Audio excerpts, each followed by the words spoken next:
آج 27 جنوری 2012 ہے اور آج کی سیدھی بات کے ساتھ میں ہوں حیدر وحید۔ ہم نے دیکھا کہ پچھلے بہت ہفتوں اور مہینوں سے پھر یہ بات چل اٹھی تھی کہ کیا یہ حکومت جا رہی ہے۔ زرداری صاحب جو بڑی چیس گیمیں کھیل کے اس نہج پہنچے تھے، اب شاید ان کی گیم اپ ہو گئی ہے، ختم ہو گئی ہے، لیکن ہم نے دیکھا کہ ریسنٹ ٹائمز میں ایک دفعہ پھر فوٹو آپس میں جو ہے نظر آیا کہ آرمڈ فورسز کے سربراہان جو ہیں وہ زرداری صاحب کے ساتھ کھڑے ہیں، ہنس رہے ہیں، زرداری صاحب ریلیکسڈ ہیں۔ زرداری صاحب ایک نجی چینل کو انٹرویو دیتے ہیں، اس میں بھی پرامن اور انتہائی کانفیڈنٹ نظر آتے ہیں، اور آج پھر انسان جو ہے یہ سوچنے پہ مجبور ہے کہ ایک زرداری جو سب پر بھاری تھا، کیا وہ ایک زرداری آج بھی بھاری ہے؟ اور یہ پی ایم ایل نون جس پہ الزام لگتا ہے کہ انہوں نے اتنے سارے وقت جو ہے ایک ویک اپوزیشن کا رول پلے کیا جس کی وجہ سے عمران خان صاحب کو جگہ ملی، تو آج وہ پی ایم ایل نون جبکہ زرداری صاحب کو نکالنا چاہتی ہے تو اب وہ یہ شاید نہ کر پائے۔ سینٹ الیکشنز کیا واقعی ہو جائیں گے؟ لیکن ان ساری چیزوں میں ایک چیز پھر بھی رہ جاتی ہے جس کے لیے ہم نے خاص دعوت بھی دی ہے ایک بہت موضوع مہمان کو جو اس پہ بات بھی کریں گے، کہ ایک سپریم کورٹ کا رول بھی ہے۔ کہا یہی جاتا ہے کہ دو ہی طریقے ہیں اس حکومت کے جانے کے، ایک تو فوج کے تھرو، جو کہ ظاہر ہے کوئی نہیں چاہے گا کہ وہ ڈائریکٹلی ایٹ لیسٹ فوج کے تھرو کسی بھی طرح سے ایسی تبدیلی آئے، اور دوسرا پھر سپریم کورٹ، اور سپریم کورٹ کو بھی کیا آیا کہ ایسا کوئی فیصلہ دینا چاہیے جس سے کہ یہ حکومت ختم ہو سکتی ہے۔ اس حوالے سے بھی ہم بات کریں گے۔ ظاہر ہے سبھی جانتے ہیں کہ میمو گیٹ کا کیس تو ہے ہی اپنی جگہ، منصور اعجاز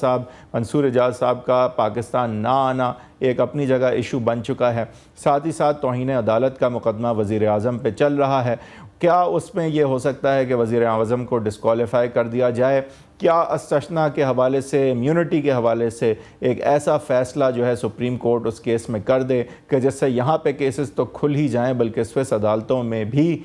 جو ہے کیس کھلیں، اور اس کو مد نظر رکھتے ہوئے کوئی ایسی کارروائی ہو جس سے کہ جو $60 ملین کے حوالے سے بات ہوتی ہے، یہ بات ایک دفعہ پھر اٹھے اور سامنے آئے۔ ان ساری چیزوں کے حوالے سے ہم بات کریں گے۔ یہ چیزیں زیادہ ہیں لیکن کیونکہ آج کی سیاست پہ سب اپنی طرح سے امپیکٹ کرتی ہیں، ان کی ہم بات کریں گے، اسی لیے ہم نے ایک جو ہے ایسے پینل کو بھی دعوت دی ہے جو ان ساری چیزوں پہ ایک کڑی نظر رکھتی ہے۔ فوزیہ وہاب صاحبہ ہماری جو ہیں بہت ہی سینئر رہنما ہیں پاکستان پیپلز پارٹی کی، پولیٹیکل سیکرٹری بھی ہیں پریزیڈنٹ آف پاکستان آصف علی زرداری کے حوالے سے ایک دفعہ ہم نے ان کے ساتھ پہلے شو کیا تھا، سمجھنے کے لیے کہ آصف علی زرداری صاحب صدر پاکستان کی جو ایک چیس گیم ہے، جو تاش انہوں نے لگائی رکھی ہے، سب کو قابو کر جاتے ہیں، اینڈ میں یہ وہ ذہن پریزیڈنٹ صاحب کا کیا ہے جو انیبل کرتا ہے انہیں اس طرح کی سیاست کر پانے کا۔ آج ہم کوشش کریں گے تھوڑا سا زرداری صاحب کے ذہن اور آج کل کی ان کی کیفیت کے حوالے سے مزید جان سکیں۔ مشاہد اللہ خان صاحب بہت سینئر رہنما ہیں، سینیٹر ہیں پی ایم ایل نون کے، آپ کو بھی خوش آمدید، آپ ہمیں جوائن کر رہے ہیں۔ پی ایم ایل نون کا بھی ایک کلیدی رول ہے، میمو گیٹ کے کیس کو ظاہر ہے آپ لوگوں نے انیشیٹ بھی کیا، اور پھر زرداری صاحب کے جانے کے حوالے سے جو باتیں ہوتی ہیں اس میں آپ کا بھی نام جو ہے وہ سر فہرست ہوتا ہے۔ ظاہر ہے پولیٹیکل اپوزیشن کے حوالے سے آپ کا نام جو ہے وہ سب سے اوپر ہے، لیکن ساتھ ہی ساتھ سپریم کورٹ کی بات ہوتی ہے، اس کے حوالے سے ہم نے دعوت دی ہے جسٹس ریٹائرڈ طارق محمود صاحب، جو کہ یہ ساری لائرز موومنٹ کے تو سربراہ اور ایک بہت ہی کلیدی کردار ان کا تھا، ایک بڑے لیڈر تھے، ہم نے بھی ان کو فالو کیا، یہ کامیاب بھی ہوئے، لیکن ساتھ ہی ساتھ آج کی سپریم کورٹ جس کے لیے یہ اتنا لڑے اس کے حوالے سے یہ بھی کچھ اپنی ایک رائے رکھتے ہیں۔ آج کل کے جو کیسز ہیں اس پہ ہمیں یہ ایک لیگل اوپینین بھی دیں گے، اور پھر جو اس سیاست پہ اثرات ہو سکتے ہیں ان لیگل اوپینینز کے، اس کے حوالے سے بھی ہم ان سے پوچھیں گے۔ اور مشاہد اللہ خان صاحب سے بھی اس سے پہلے کہ میں یہ ڈسکشن شروع کروں یہ بتاتا چلوں کہ ان سے ہم یہ بھی پوچھیں گے جو اصغر خان کیس کی سماعت اب ہونی ہے اس میں نواز شریف صاحب کا جو نام آتا ہے، دیگر پولیٹیشنز کا نام آتا ہے، اس کے حوالے سے پی ایم ایل نون کی کیا اب اسٹریٹجی ہوگی لیگلی بھی اور پولیٹیکلی بھی۔ لیکن اگر مجھے آپ اجازت دیں تو پہلے میں شروع کروں گا فوزیہ وہاب سے۔ مس وہاب، پہلے تو زرداری صاحب کے حوالے سے آپ جانتی ہیں کہ کبھی بھی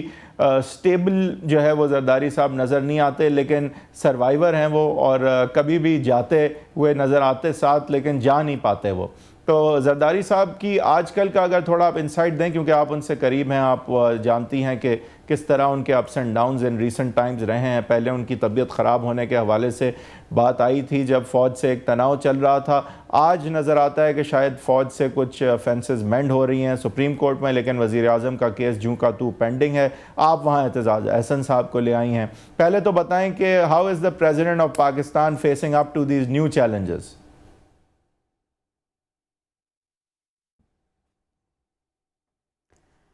The President of Pakistan is very upbeat and very confident as usual, and he knows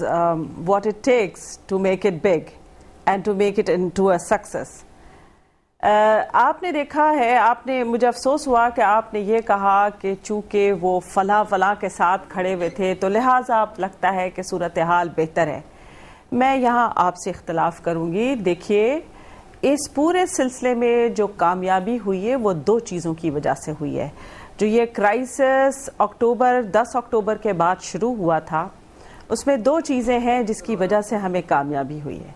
ایک تو یہ ہوا ہے کہ ہمارے اتحادی ہمارے ساتھ رہے.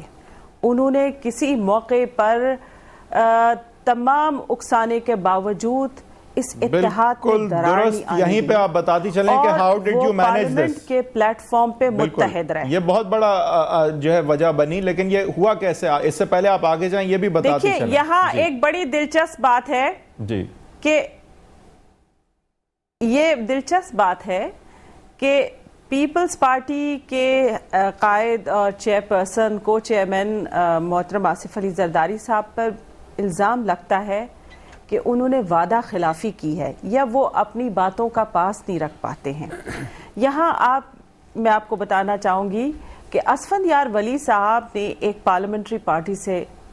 خطاب کیا اور اس میں انہوں نے کہا, جہاں انہوں نے یہ بات کہی کہ ہم آپ کے ساتھ کھڑے ہوئے ہیں, ہم اس اتحاد میں آپ کے ساتھ کھڑے ہوئے ہیں, ہم پارلیمنٹ کو مضبوط کرنا چاہتے ہیں, وہاں انہوں نے یہ بات بھی کہی کہ صدر صاحب,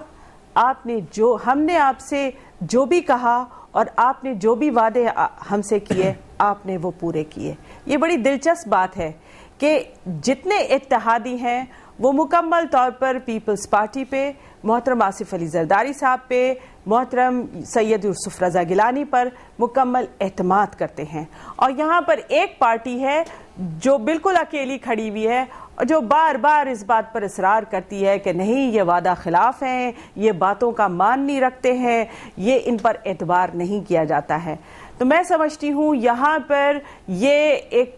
کھلی بات ہے, یہ ایک کیا کہتے ہیں نا, action specs louder than words. یہاں پر ایکشن یہ ہوا کہ پورے اتحاد اکٹھا رہا. اگر خدا نہ خواستہ جو الزام لگایا جاتا ہے ان کو پی ایم ایل این کی طرف سے کہ یہ اپنی باتوں کا خیال نہیں کرتے ہیں, ان کا مان نہیں رکھتے ہیں, تو لہٰذا اس بات کی نفی ہو رہی ہے کہ تمام اتحادی اکٹھا ہے. اور اکٹھا کس بات پر ہے؟ اس بات پر ہے کہ اس ملک کی اگر بقا ہے تو وہ جمہوریت میں ہے اور ایک مضبوط پارلیمان پر. ٹھیک ہے, یہ بات اس طرف بھی تو اشارہ کرتی ہے کہ اگر واقعی اسٹیبلشمنٹ اور پاک فوج اس حد تک آپ کے خلاف ہو چکی ہوتی تو سمجھا یہ جاتا ہے کہ ان کا اثر رسوخ جو ہے وہ فاٹا پہ, جے یو آئی ایف پہ, ایم کیو ایم پہ, اے این پی پہ کم سے کم اتنا ہے کہ وہ یہ جو اتحاد آپ ساتھ رکھ سکی ہیں وہ آپ کے لیے بہت مشکل کر دیتے یہ کرنے کو, لیکن ایسا نہیں ہوا. تو یہ بھی ایک اشارہ اس طرف کرتی ہے کہ پاک فوج جو ہے وہ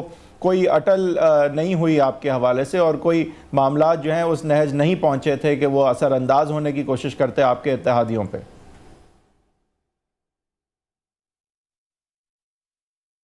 دیکھیے, یہ آپ نے سوال کیا ہے اور یہ سوال جاتا ہے سول ملٹری ریلیشنز پہ. ہمارے یہ سول ملٹری ریلیشنز جو ہیں وہ کبھی بھی کیا کہتے ہیں نارمل ہیلدی نہیں رہے. there is a very heavy imbalance and the balance is heavily tilted towards the military side. یہ پہلی دفعہ ہو رہا ہے کہ یہ تمام سویلین فورسز یا سویلین پولیٹیکل فورسز وہ اکٹھا ہوئی ہیں اور انہوں نے اس بات کا اعتماد کا اظہار کیا ہے کہ اگر ان کی کسی چیز میں بقا ہے تو وہ ایک مضبوط پارلیمانی جمہوری نظام پر ہے. یہ انہوں نے اس کو دکھایا ہے, کر کے دکھایا اور بتایا ہے. اور میں سمجھتی ہوں جو انٹروین کرتے ہیں یا جو پولیٹیکل سپیس میں انکروچمنٹ ہمیشہ سے کرتے رہنا چاہیے, ان کے لیے بھی ایک واضح اشارہ ہوا کہ وہ تمام یعنی آپ کہنا یہ چاہ رہی ہیں کہ ملٹری کے چاہنے کے اس کو انکروچ نہیں کر سکتے، لیکن آپ کے کہنے سے یہ لگتا ہے جیسے ملٹری اگر کوشش تھوڑی بہت دبے الفاظوں میں انہوں نے کی بھی تو وہ کوشش ناکام ہوئی، اور آپ کے اتحادی جو ہیں انہوں نے جمہوریت اور صدر پاکستان میں اپنا جو ہے وہ اعتماد رکھا۔ میں مشاہد اللہ خان صاحب سے اسی ٹوکن پہ ذرا بات لے جانا چاہوں گا۔ مشاہد اللہ خان صاحب بہت خوش آمدید، آپ شو پہ تشریف لائے۔ اگین سر آپ پہ یہی ایک بات جو ہے، الزام میں نہیں کہوں گا لیکن ایک آبزرویشن لوگوں کی یہی رہتی ہے کہ جہاں بھی حکومت کمزور ہوتی نظر آئی ہمیں پچھلے کچھ سالوں میں، تو وہاں آپ کی طرف سے جو ہے وہ جیسے گیند گول کے سامنے تو تھی لیکن آپ کک نہیں مارتے تھے، اور آپ ڈرتے تھے کہ اس کا فائدہ شاید ملٹری نہ اٹھا جائے، لیکن اس کا فائدہ آپ کے کک نہ مارنے کا لگتا ہے خان صاحب تھوڑا اٹھا پائے ہیں، اور ساتھ ہی ساتھ جو اتحادی اس وقت پیپلز پارٹی کے ساتھ ہیں آپ نے ان سے بھی تعلقات کچھ ایسے نہیں بنائے کہ وہ پیپلز پارٹی کو چھوڑ کے آپ پہ اعتماد کرتے۔ تو یہ سیاست کچھ آپ کے خیال سے پچھلے کچھ سالوں کی وزوی آصف علی زرداری صاحب صدر پاکستان کچھ آپ کے غلط نہیں ہو گئی؟ جی بسم اللہ الرحمن الرحیم، یہ آپ نے اپنے سوال میں ایک جواب بھی دے دی، ہماری طرف سے ہی ہے، سمجھ لیں کہ جب آپ یہ فرما رہے ہیں کہ ہم گول جو ہے ڈی میں نہیں ڈال پائے اس لیے کہ کئی ملٹری سے فائدہ نہ اٹھا لے، یہی بات ہے بالکل، یہ وہ اٹھا لیں یا کوئی اور اٹھا لے۔ بات یہ ہے کہ ہم نے حکومت کو کبھی بھی نہیں بچایا، ہم نے اس نظام کو ضرور بچایا ہے، حالانکہ حکومت نے اپنے اقدامات سے مستقل 4 سال میں اس جمہوری نظام کا چہرہ مسخ کیا، انہوں نے اس جمہوری نظام کو کمزور کیا ہے۔ خالی یہ بات کہہ دینا کہ جناب چونکہ اسفندیار ولی خان نے یہ کہا کہ جی ہم سے پورے کیے کر دیے ہوں گے پورے، لیکن اس کا یہ مطلب تو نہیں ہے کہ وہ جو انہوں نے قرآن پہ معاہدہ کیا تھا اور اس کے گواہ موجود ہیں، ان کے سائن موجود ہیں، اور انہوں نے توڑ کے انہوں نے کہا نا، کسی اور نے تو نہیں کہا کہ یہ کوئی قرآن و حدیث نہیں ہے۔ تو یہ اس بات کو کہہ کے آپ یہ اسفندیار ولی کی بالکل گواہی بڑی اچھی ہوگی، بلکہ ہو سکتا ہے دوسرا اس بات پہ یہ بھی نوٹ کرنے والی بات ہے کہ اگر اسفندیار ولی کو کیے گئے وعدے یا ایم کیو ایم کو کیے گئے وعدے اگر ان کا پاس بھی رکھا گیا تو ضروری تو نہیں کہ ملک کی بقا ان وعدوں کو رکھنے میں صرف ہو، کیا یہ پارٹیاں اس کے آگے نہیں دیکھتی کہ ان کے مطالبات صرف پورے ہو رہے ہیں؟ جی میں یہی گزارش کرنے لگا تھا، آپ نے میرے الفاظ چھین لیے اس وقت، کہ انہوں نے اتحادی پارٹیوں کی بھی مطالبے پورے کیے ہوں گے، فاٹا کے بھی مطالبے پورے کیے ہوں گے، ایم کیو ایم کے بھی وعدے جو ہیں وہ پورے کیے ہوں گے، لیکن مجھے یہ تو بتائے کوئی اس حکومت کا نمائندہ کہ ان وعدوں میں کہیں عوام نظر آئے یا ان وعدے پورے کرنے میں وہ وعدے تھے کیا؟ سب سے پہلی بات تو یہ ہے، اور ان وعدوں کو پورے کرنے میں کیا اسٹیل مل ٹھیک ہو گئی، پی آئی اے ٹھیک ہو گئی، ریلوے ٹھیک ہو گئی؟ سر لیکن یہاں آپ سے پھر ایک سوال اٹھتا ہے، ٹھیک ہے let's assume that you are right، لیکن یہ سوال پھر آپ سے اٹھتا ہے سر کہ یہ سب کچھ ہونے کے باوجود کیا یہ آپ کی سیاسی ناکامی نہیں ہے کہ آپ اس کے باوجود جو ہے اس حکومت کو گرانا تو دور کی بات ہے، آپ عوام کو گیلونائز موبلائز ہی نہ کر سکے اس لیول تک کہ یہ درست بھی ان کا قبلہ آپ کر پاتے سیاسی طور پہ ایز اپوزیشن؟ دیکھیں بات یہ ہے، یہ پارلیمنٹری فارم آف سسٹم میں نمبر گیم ہوتی ہے۔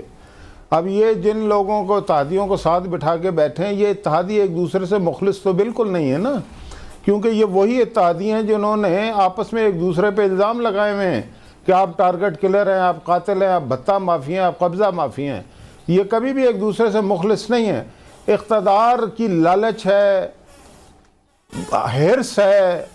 گریڈ ہے۔ سر لیکن مشاہد اللہ صاحب مجھے جسٹس صاحب کی طرف بھی جانا ہے، جی مجھے میری بات ختم ہونے دیں ذرا سی۔ جی تو بات یہ ہے کہ ہم وہ کام بہرحال نہیں کرنا چاہتے جو کچھ لوگوں کی خواہش ہے کہ ہم حکومت گرا دیں۔ حکومت گرائیں گے تو اسمبلی کے ذریعے سے گرائیں گے، آئینی ذریعے سے گرائیں گے، جمہوری انداز سے گرائیں گے، اور جس دن ہمارے نمبر پورے ہو گئے۔ لیکن میں آخر میں یہ کہنا چاہتا ہوں کہ یہ جو اتحادی جماعتیں ہیں ان کو اس بات کا جواب دینا پڑے گا کہ انہوں نے ملک کا ساتھ دیا یا آصف زرداری اور اس کی حکومت کی کرپشن کا ساتھ دیا یا عوام کے مسائل حل کیے۔ یہ بہرحال ایک سوالیہ نشان ہے جو اٹھ رہا ہے، اٹھتا رہے گا۔ ٹھیک ہے مشاہد اللہ صاحب، لیکن اب ساتھ ہی ساتھ جو آپ نے کہا کہ ہم ان کو صرف پارلیمنٹ کے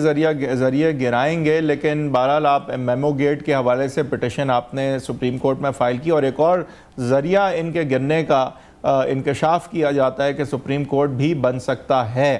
وہاں پہ سر اگر میں آپ سے پوچھوں کہ سپریم کورٹ جو ہے وہ ان کے حوالے سے تو جو سماعت کر رہا ہے اس پہ ہم جسٹس صاحب کی بھی رائے لیں گے، لیکن آپ سے میں پہلے پوچھوں گا ان کے پاس جانے سے پہلے کہ اب اصغر خان کی پٹیشن جو اب ٹیک اپ ہو رہی ہے تو وہاں پہ آپ کا نام نمایاں طور پہ سامنے آتا ہے، اور جو الزامات وہاں لگائے گئے ہیں کہ ISI نے جو ہے پیسے دیا سیاستدانوں کو بے نظیر بھٹو کی حکومت گرانے کے لیے، تو اس حوالے سے جو نواز شریف صاحب کا کردار تھا اور انہوں نے اور آپ کی پارٹی نے جو اس میں کردار ادا کیا، اس کے حوالے سے آپ کیا کہیں گے؟ دیکھیں، دو باتیں آپ نے کہی ہیں. پہلی بات تو یہ ہے کہ میمو گیٹ پہ جو ہم سپریم کورٹ میں گئے وہ حکومت گرانے کے لیے نہیں گئے، بلکہ قومی سلامتی کا ایک مسئلہ ہے جس میں ملٹری اسٹیبلشمنٹ نے یہ لکھ کے دیا ہے کہ یہ حقیقت ہے ایک، اس کو انویسٹیگیشن کے لیے ہم گئے، کوئی حکومت گرانے نہیں گئے ہم وہاں پہ. یہ بات کلیئر ہونی چاہیے. دوسری بات آپ اصغر خان پٹیشن کی کر رہے ہیں. اصغر خان پٹیشن میں نمایاں طور پہ اگر آپ ہمیں سمجھتے ہیں، میں نے بھی وہ دیکھا ہے، اس میں جنیجو صاحب بھی ہیں، مصطفیٰ جتوئی صاحب بھی ہیں، اور بڑے بڑے نام ہیں، بڑی بڑی پارٹیوں کے نام ہیں. 35 لاکھ انہوں نے نواز شریف صاحب پہ بھی، اس شخص پہ جس نے $5 بلین جو ہے ٹھکرا دیے تھے لیکن قوم کے مفادات کا سودا نہیں کیا تھا. جو شخص اس ملک کے عوام پہ اپنے ذاتی پیسے ہمیشہ خرچ کرتا رہا مختلف ایشوز پہ، اس پہ اگر 35 لاکھ کا کوئی الزام ہی ہے نا تو سپریم کورٹ میں چلا گیا، دودھ کا دودھ پانی کا پانی ہو جائے گا. یہ تو ایک ISI چیف کی طرف سے بات آئی ہے. اب یہ سپریم کورٹ میں جب کیس چلے گا تو سب پتہ لگ جائے گا. اچھا، جسٹس صاحب سے میں یہ پوچھوں گا، مشاہد اللہ صاحب، جسٹس صاحب سے یہ پوچھوں گا کہ یہ آپ کے خیال سے، کیونکہ آپ کورٹ کا سسٹم سمجھتے ہیں، ذرا ویور کو سمجھائیں جسٹس صاحب کہ آیا کہ ایسا کیوں ہے کہ یہ پٹیشن اتنے سالوں کے بعد اب جو ہے اس کو ٹیک اپ کیا گیا ہے؟ کیونکہ لوگ جو ہیں ظاہر ہے کہ جب یہ دیکھتے ہیں کہ یہ ان ریگولر کورس اتنی دفعہ اٹھائی جا چکی جانی چاہیے تھی لیکن اب اس کو اٹھایا گیا ہے، تو انکشاف لوگ یہی کرتے ہیں کہ شاید اس کا کوئی سیاسی پہلو بھی ہو سکتا ہے. آپ کس طرح دیکھتے ہیں اس کو؟ سر مجھے نہیں پتا اس کا فال آؤٹ کیا ہوگا، لیکن آپ کے سوال کا سمپل جواب یہ ہے کہ اگر آپ پچھلے 6 مہینے یا 1 سال یا ایون 2 سال کے جتنے بھی ٹاک شو آپ دیکھ لیں تو اس میں مثال کے طور پر میرے بہت ہی قریبی دوست ہی سمجھ لیں، اب تو سینیٹر عابدی صاحب، وہ تو ہر روز یہ بات کرتے ہیں. میرا خیال 50 60 یا 100 دفعہ تو میں نے اس بات کا جواب دیا ہے کہ جناب بات یہ ہے کہ اگر آپ یہ سمجھتے ہیں کہ پٹیشن نہیں لگ رہی تو آپ اس میں درخواست دیں. میرا خیال ہے کہ بہت سا چونکہ یہ پریشر آیا ان اے وے سپریم کورٹ پر اور بار بار ان پر یہ الزام لگا کہ آپ باقی سارے تو کام کرتے ہیں لیکن 96 سے جو ایک معاملہ پڑا ہوا ہے، اور اس میں بلکہ کچھ لوگوں نے کھل کے بات کی کہ وہاں پر اس لیے آپ بات نہیں کرتے کہ وہاں پر ایجنسیز جو ہیں ان کا نام آتا ہے، یا مثال کے طور پر ان لوگوں کا نام آتا ہے جس کا ابھی آپ نے ذکر بھی کیا. تو پھر وہ سپریم کورٹ کے پاس اب کیا آپشن رہ گیا تھا؟ یہی آپشن رہ گیا تھا کہ بھائی اگر ہم پر ہماری انٹیگریٹی پر جو ہے اگر الزام آ رہا ہے تو چلیں اس کیس کو ہم سن لیتے ہیں. تو غیر جانبدار اپیئر ہونے کی خاطر، امپارشل اپیئر ہونے کی خاطر، تاکہ ان کے باقی جو مقدمات ہیں حکومت کے حوالے سے ان کو کریڈبلی دیکھا جائے، آپ کے خیال سے سپریم کورٹ نے شاید اس کو اب اٹھایا ہے؟ مجبور ہوئی نا. دیکھیں نا، روزانہ اگر رات کو ٹاک شو میں ایک بات ہوگی تو، اور پھر دوسری ایک اور بات ہے 96 کا یہ میٹر ہے. یہ تو ہم بھی ہمیشہ کہتے تھے کہ بات بڑی سیدھی سی ہے، 96 کا میٹر ہے، چونکہ یہ پینڈنگ ہے اور چونکہ یہ 96 کا ہے، بہرحال اس کا فیصلہ ہونا چاہیے. تو یہ اچھی بات ہے، لیٹ سی. لیکن ایک بات میں ضرور کہوں گا کہ یہ میٹر تو اب اٹھایا جا رہا ہے، لیکن اب میرا خیال ہے پاکستانی قوم اور میڈیا پر ایک بہت بڑی ذمہ داری ہوتی ہے. کیونکہ ہمارا ایک پرابلم ہے کہ جب ایک ایشو کسی بھی طرح سامنے آتا ہے تو ہم صرف اسی ایشو کو لے کر جو ہے اس کا ڈھول بجانا شروع کر دیتے ہیں، اور ایسا لگتا ہے جیسے پاکستان میں ہم کو سرے سے کوئی پرابلم ہی نہیں ہے، کوئی ایشو ہی نہیں ہے، کوئی مسئلہ ہی نہیں ہے. اور سارا دن ایون ٹاک شو پر بھی اور ایون عدالتوں کے باہر بھی سارے کیمرے فٹ ہیں. اور پھر وہ مجھے تو اب یہ بھی لگ رہا ہے کہ دیکھیں اب ہوگا کیا، اللہ جانے. بہت سارے ان میں لوگوں کے نام آ رہے ہیں، پھر پتہ نہیں وہ جو سیاستدان جو ہے وہ سارا دن ایک دوسرے کو ڈسکریڈٹ کرنے کے لیے ایک دوسرے پر الزام لگاتے رہتے ہیں. تو اس میں چونکہ بہت سے نام آئیں گے، کچھ لوگ اس کا بھی فائدہ اٹھائیں گے. تو میں یہ کہتا ہوں کہ اس مسئلے کو عدالت پر اب چھوڑ دیا جائے، وہ اس پر جو ہے ایک فیصلہ کرے قانون اور آئین کے مطابق، ٹھیک ہے نا، لیکن یہ نہ ہو کہ اس کو جو ہے اس طریقے سے کچھ لوگ انکیش کروائیں، کچھ ایکسپلائٹ کروائیں۔ میرا خیال ہے کہ ہمارے ملک میں بے شمار جو مسائل ہیں ہمیں اس طرف توجہ دینی چاہیے، جس میں بدقسمتی سے کم ویسے تو 63 ایئر سے کبھی نہیں دیا گیا، لیکن 4 سال میں چونکہ توقعات بہت زیادہ تھی، وہ جو ہے ہم نے یہ 4 سال جو ہے میں پچھلے باقی 60 سالوں پر بھاری سمجھتا ہوں، کیونکہ اس مرتبہ ساری چیزیں بدل چکی ہوئی تھی اور جتنی امیدیں ہم نے لگائی تھی، میرا خیال ہے کہ لوگ جو ہیں اس میں بہت مایوس بھی ہوئے اور ان کے تکلیفوں میں بہت زیادہ اضافہ بھی ہوا ہے ہر لیول پر، چاہے وہ انصاف کے حوالے سے ہو، اور مین ایشو اصل میں گورننس کا ہے جس سے ہر آدمی جو ہے افیکٹ ہوا ہے۔ جسٹس صاحب ایک بریک کی طرف میں جاؤں گا، لیکن واپس آ کے آپ سے ہی شروع کریں گے، کیونکہ اب میں چاہوں گا کہ جو یہ اصغر خان صاحب کی پٹیشن ہے اس کو بھی تھوڑا سا اس پہ یہ بھی ڈسکس کریں کہ یہ صرف محض سیاستدانوں کی بات نہیں ہے، یہ ISI کے پولیٹیکل رول کے حوالے سے بھی اس میں شاید کوئی سپریم کورٹ فیصلہ دے۔ کیا وہ دے سکتی ہے، دے گی؟ کیا اس پٹیشن کے سکوپ میں یہ بات آتی ہے کہ جو فائنلی ISI کا قبلہ ہے اس کو درست کیا جائے، آئینی دائرے میں ان کو لایا جائے اور ایک ایسی ججمنٹ بھی آئے جو پھر ISI کو مجبور کرے کہ وہ ایک پولیٹیکل رول اپنا ترک کریں اور آئینی رول جو ہے اس کو بے شک بخوبی نبھائیں؟ وہ ساری بات ہم کریں گے، اور پھر ساتھ ہی ساتھ اس کے بعد ہم جائیں گے ان کیسز کے حوالے سے بات کریں گے جسٹس صاحب سے، جو وزیر اعظم کا توہین عدالت کا مقدمہ ہے، اور پھر جسٹس صاحب کی رائے لینے کے بعد فوزیہ وہاب سے میں چاہوں گا کہ اس پہ بھی ریاکشن لے سکوں کہ سپریم کورٹ کو اس وقت پیپلز پارٹی کس طرح دیکھ رہی ہے۔ یہ سب کچھ اس کی بات کریں گے آفٹر دی بریک۔